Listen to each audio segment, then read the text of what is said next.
જય શ્રી કૃષ્ણ. માણસ કોલસાની ખાણમાં જાય ને આટો મારવા તો આખી ખાણમાં ખાલી હાલે, ક્યાંય ટચ ન કરે, ક્યાંય એટલે ક્યાંય ટચ ન કરે, ખાલી અંદર ખાણમાં આટો મારીને બહાર નીકળી જાય ને તોય થોડીક કાળાશેની હારે આવી જ જાય. અને અંતરની દુકાનમાં જાય, અંતર એક જાતનું અંતર લગાવે નહીં, ખાલી દુકાનની અંદર આટો મારે ને તો અંતરની સુગંધ હોય ને એને આવી જ જાય.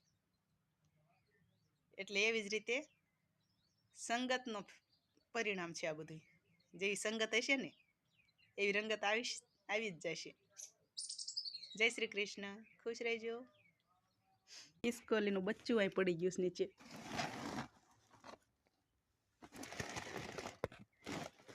જો ભાગ્યું